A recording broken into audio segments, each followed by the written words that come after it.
Okay, welcome to the Social Thread podcast. Social Thread is a nonprofit where you can be a part of community, where you can belong, you can thrive, and explore your faith on your own terms. And as always, I am Robert Payne, and I am joined by Rob Reinders. Awesome. And we have an amazing guest with us. His name is Matt Sandoval. Matt, thank you for being here, brother. Yeah, it's awesome. Thanks for the invitation. I'm glad to be here.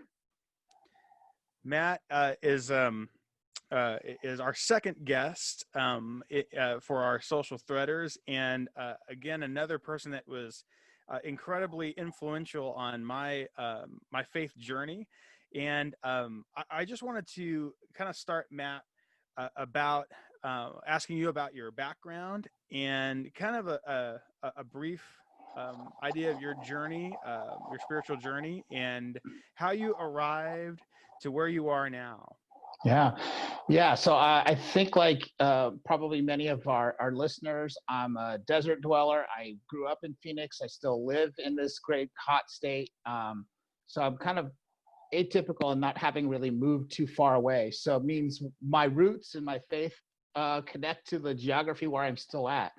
I grew up in a Christian home with a somewhat long legacy, a couple generations of like Pentecostal preachers, charismatic influences in my dad's side. And my mother, when met my dad, became a Christian then. And so growing up, that was how we grew up.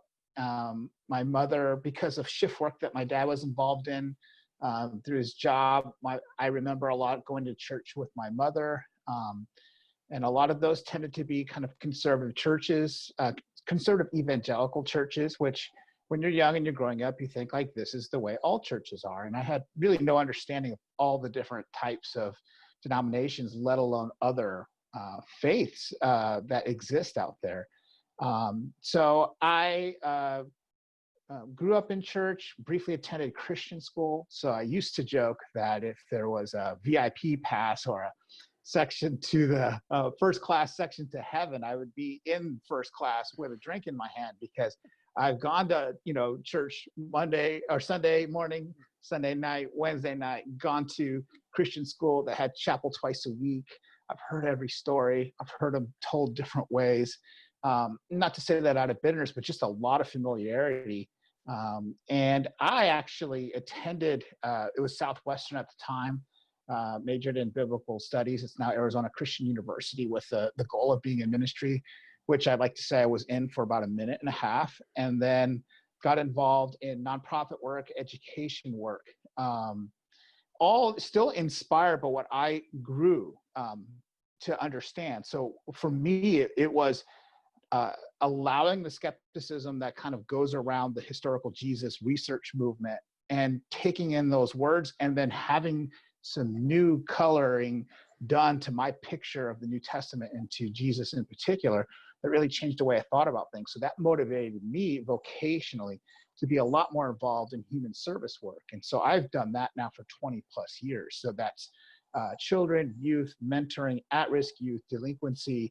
I volunteer with a group that helps prisoners who are re-entering daily life.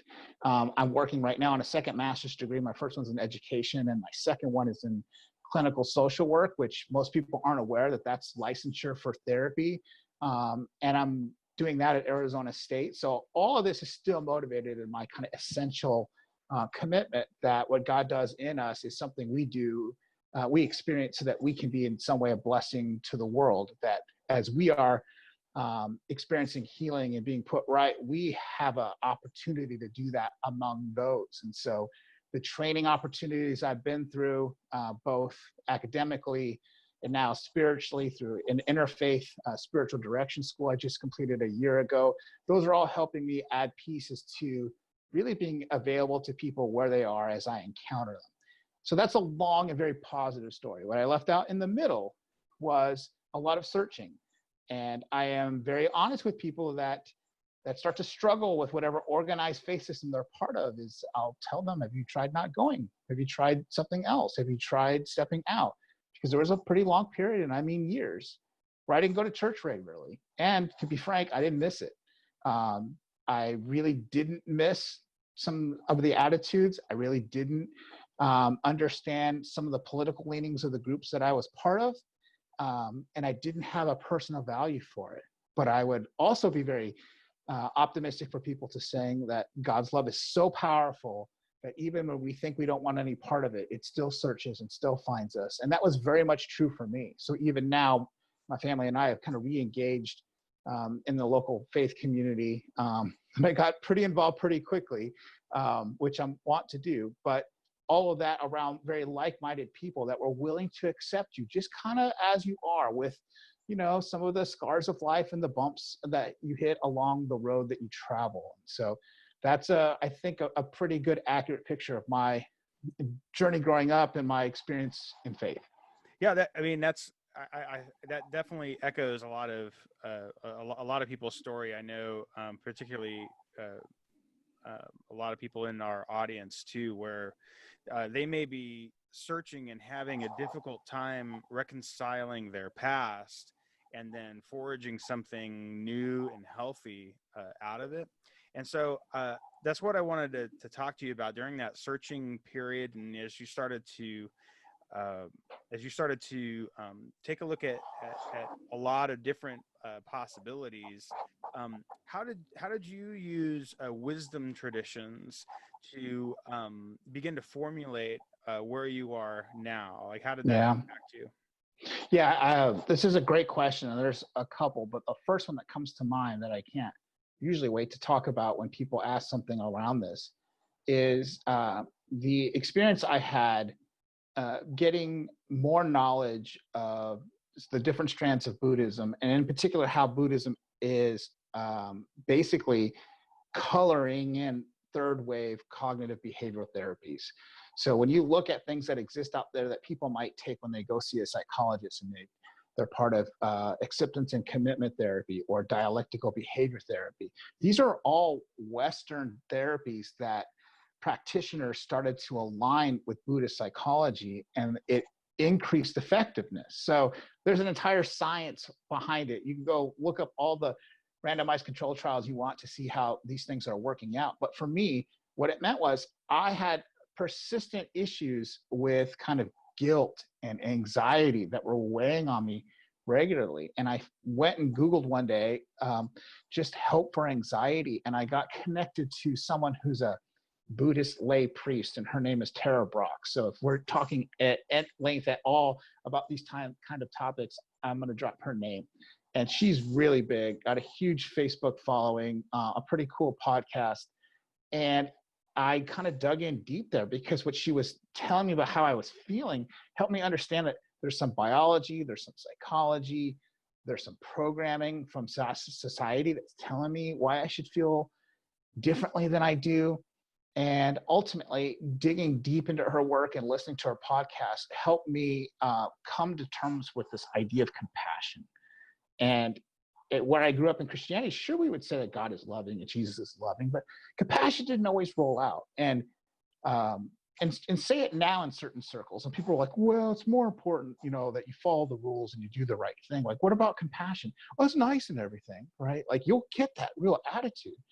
And so in a series of talks, Tara Brock read or discussed The Return of the Prodigal Son. So it's a popular, and if you have not read it, definitely read it. And it's Henri Nouwen discussing essentially his life, having studied and known a lot about God, but not having stopped to really understand what it means to be loved by God. And it took, for me, a Buddhist lay priest, under reading The Return of the Prodigal Son, which is a Rembrandt painting, for me to come back to a New Testament story that I was very familiar with and see all of these things that I had been missing. And so that those strands of Buddhism, the teachings of some of these priests helped me come into contact with, not only am I looking to get God's love, but I can experience it as God's weeping compassion for me just as I am. And that if I can accept that, then I might be able to offer that to myself. And so back to my central problem, like, highly guilt-ridden and anxiety-ridden. I mean, do I have the right answers? I mean, I remember being in Bible college being very concerned about whether or not I was going to heaven. And, I'm like 80 credits in, you would hope you'd have some knowledge of what's going on. But that's to tell you that some of the systems were busy convincing you of your worthlessness, when a story being told the way it was by the slave Buddhist priest through the lens of Rembrandt's painting is all about God signaling to us that we can never get rid of our worth, that it's always part of how we're born to be. And then if we embody that as true compassion, then I'm not trying to be all Whitney Houston here, but we do really learn to love ourselves, right? And accept who we are. And as we do that, then we can deal with the kind of ups and downs around us, including difficult people. We can learn to have compassionate attitudes about some of the people who drive us nuts. And even as I tell you that, a couple of them are popping into my mind, like, yeah, you should probably think about rooting your relational powers with this difficult set of people in that compassion that you encountered in the story. And so in a weird way, I got reintroduced to a very familiar story through the kind of Buddhist reflections on the prodigal son. Yeah, I love how love how you phrased that you were in a system that promoted worthlessness. Mm-hmm. And what would you say to somebody who is struggling and feeling like they're in that system and they're scared to leave what they've always known or leave their tribe? What would you say from your journey having done that? Yeah. What would you say to those someone like that? First, it is scary. Second, you're wired to be afraid of that because biologically, physiologically, we are social creatures. We're all witnessing that now, how important it is to be connected, how much being independent is kind of an illusion. We really do depend on other people to kind of help us get along. So accept that that's a very normal way to feel about your situation. But ultimately, I would go back to, I've told this to teenagers. So I always think like theologically, if you could break it down to some teenagers who are restless and they get it, you're doing all right. So very similar concept, because even in an average, youth group in a church, you're going to have like your mini soon to be conservatives and your mini soon to be bleeding hearts, right? You see them like just absolutely following the kind of poles of human existence. And so I told them the story once about like, go back and imagine the day you were born and your parents take you out to whatever family, the first time you go out to see your whole family as that infant. And maybe you've seen this happen for a sibling or a cousin. And think about what happens. That parent comes out with this baby that's all swaddled up. And what does the parent say? Does the parent say, look, here is this desperately evil, unable to do anything loving and fully despicable human who is completely fallen and unable to do anything good? No. Even if they are like a 50-point Calvinist, right? They don't talk that way because it's not practical, right? And so sometimes our systems can be a lot about control and law and order. And even parts of the New Testament are structured that way. They had purposes. They were trying to stay out of trouble, particularly in a couple of the letters. Like, we got to keep a low radar right now. So let's try and follow the typical house codes of our behavior, right, guys? Let's do that and we'll stay under the radar. Instead, we've internalized a lot of that to see that we are completely worthless as a start. We don't act that way. And so if you can go back in that story of like how you see an infant that is being shown to its family for the first time and see all the aunts and the uncles, the siblings crying. I mean, if you're a parent, you know what that feels like to see your child for the first time and to see that that is how God sees you all the time, right? And so I learned through several years of not attending or trying to be away from faith that I can, people will ask me, like, how do you keep your relationship right with God? I'm like, I don't worry about it because God's always relating to me. That's what I learned from that, because God sees us like that infant child that it is proud of, it is always going to love and never let go of. Matt, you talked about, sort of leaving a faith community and having a period of years where you kind of sat that out. How did you know when, what clicked inside, or what happened that when you said, ooh, maybe I need to find something new. Maybe I need to go back. Yeah, it was a couple of years ago during a period where I was searching and seeking like real healing around some anxiety issues, and it's actually another part of my experience with that kind of Buddhist wisdom tradition is I got involved in meditation, and in particular guided imagery work. I read No Time Like the Present from Jack Kornfield, who by himself has the most soothing grandfatherly voice you'll ever hear. So if you just want to chill out and have grandpa tell you it's going to be okay, just put on Jack Kornfield for a few minutes and you'll be much better off. So I read the book, and I had already been really struggling because I was feeling better. I was understanding the concepts that they were telling me in Buddhist psychology and in some of the other work I was doing. And I was really struggling, and in a very weird, kind of unimportant detail of life story, we were getting the upstairs in our house recarpeted. And that meant I had to take down my bookshelves. And that meant I had to take down all the books that I'd ever bought when I was in college, when I was in ministry. And so my question existentially was, am I going to put them back up? Do I just put them in a box? I mean, these are good, man. Somebody, want to come get some old word commentaries, things that are hard to find that people love to get, that I used to look at used bookstores to find. And so, of course, of that, it was actually a July 3 years ago. I was reading this book and really trying to focus on what do I want to do with that library. And in this guided imagery exercise there, that was part of a lot of other imageries that I was doing to just really connect to love and to peace. I mean, this isn't like astral projection. I'm not trying to tell anybody it's anything more than reconnecting to what you're feeling, what you're thinking, and where you want to go in life.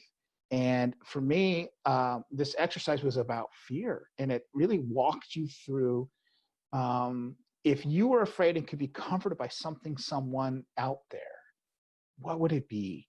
And you start this exercise and you await for someone, as you're meditating, as you're thinking, to kind of give you that feeling of comfort.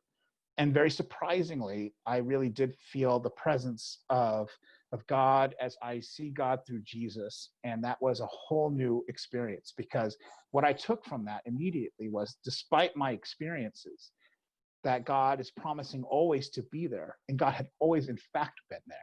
That I had never really left, that I'd never really walked away, that God is really there. And it was dramatic, such that I didn't really tell my family about it for a few days. I mean, when you have these kind of moments, you're like, did this just happen? Or did I just have an unusually great lunch? What is really going on here? And I waited a few days, and then I told my wife, and then I went and climbed in that same bookshelf. I put it back together, and I said, I'm going to try and make peace with this. And that meant reading a book that I had bought many years ago, but hadn't actually opened. I know I'm not the only person on the planet that's bought more books than they've read. So I read Meeting Jesus Again for the First Time by Marcus J. Board. And he has a very similar experience of having not only been religious in his youth, but growing up academic, and then staying in academia in early Christianity studies, but no longer practicing, no longer participating, and then having his own mystical experiences, which he talks about in the book. And because I am who I am, I read the book in a night and a day. I read half that night and half the next day, and really just kind of reintroduced myself to is this where I want to land? And the second half of that book really does talk about Jesus. I mean, this is Marcus Borg's central contribution to Jesus study, is that perhaps God is a God of compassion, is aching to reach humans. That's not exactly the God I've heard before. And so those are the steps that I started to take there. And I knew from that I cannot do this alone. I have to find others.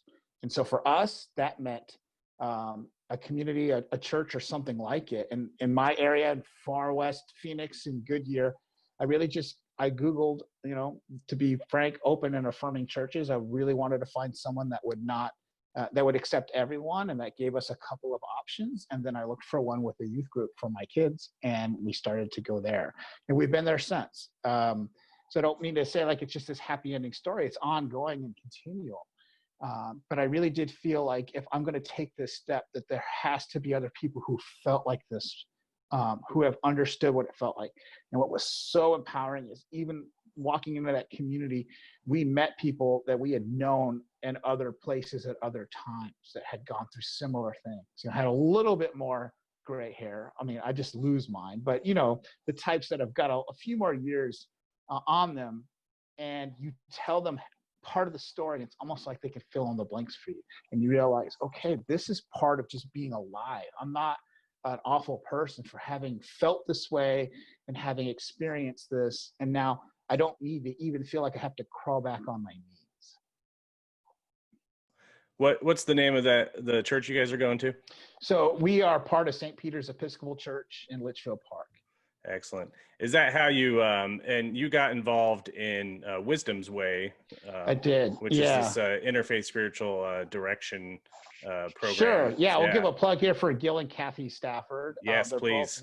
Lovely people. So when they see or hear this, hi, I love you guys. And Gil at the time was the interim rector there, so he was there just to kind of keep things in order while a new rector search was underway. But got to know him and Kathy, and then after he was done with that, I was still part of Wisdom's Way, and definitely felt the connection of other people who are kind of coming at all these centrals of trying to add meaning to their lives, having really different backgrounds. So they were a huge part of accommodating, what I like to say, somebody who kind of just rolled up on the beach one day, just showed up out of shipwreck life. And they were very gracious about all of that.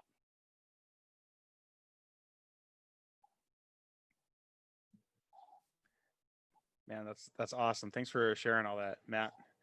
I think I just am curious. Is there any?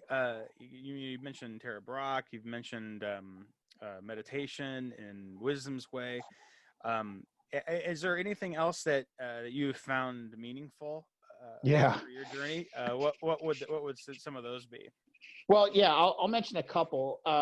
I dabble into what's kind of known as open relational theology. I'm not an expert in it, but I do enjoy philosophy a bit.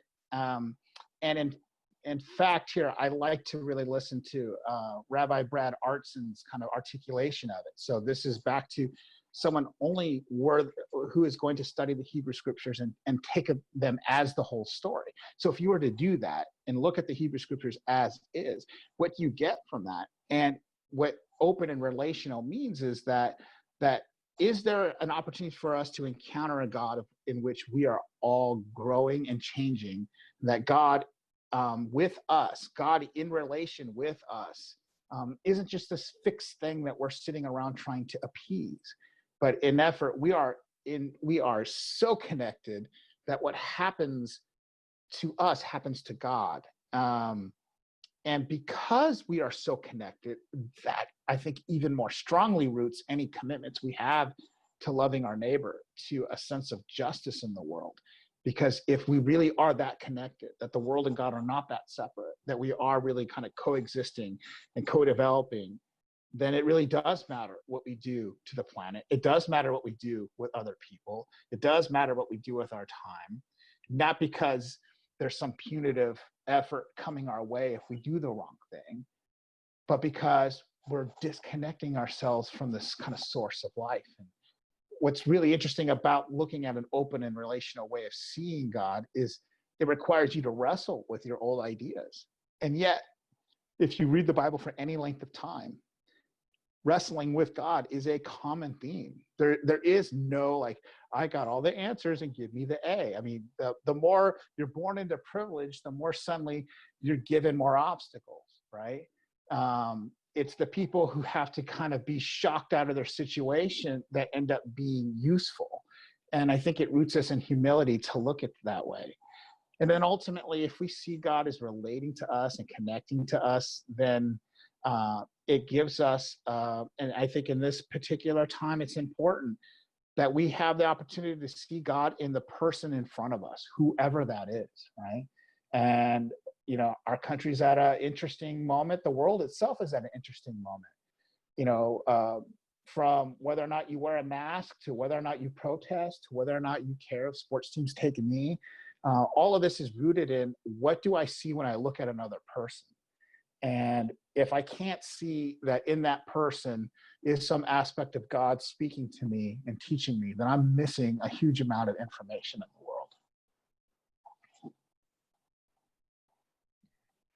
Well, man, this has been absolutely fantastic.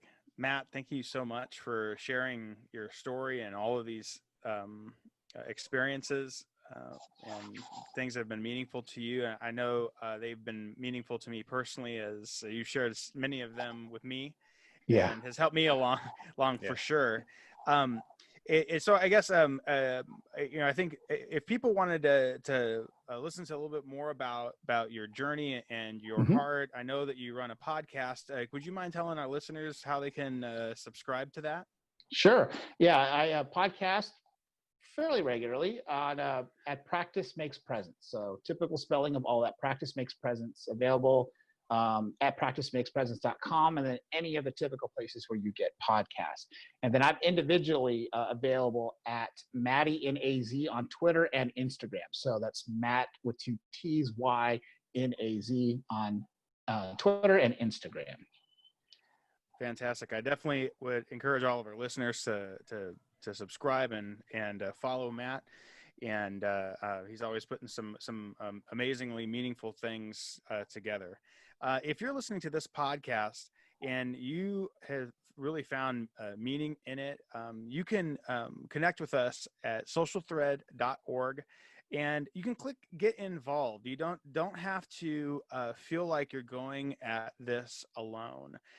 You don't feel like you have to lose your tribe and be all by yourself. So if you're needing to eject yourself from that system of what did you call it? System of a system that promotes unworthiness, your worthlessness. That was it. Yeah. So that's why we created Social Threads. So you don't have to be a part of that system anymore. And of course, if you want to get involved by making a tax-deductible donation, you go to socialthread.org/support. Matt, thank you again. This has been absolutely fantastic. Thanks for having me, Rob and Rob. Yeah, thank you, brother. Thank you so much for sharing your story and what you're doing for the world. Have a great day. All right. Okay, we'll see you next time. Take care, everybody.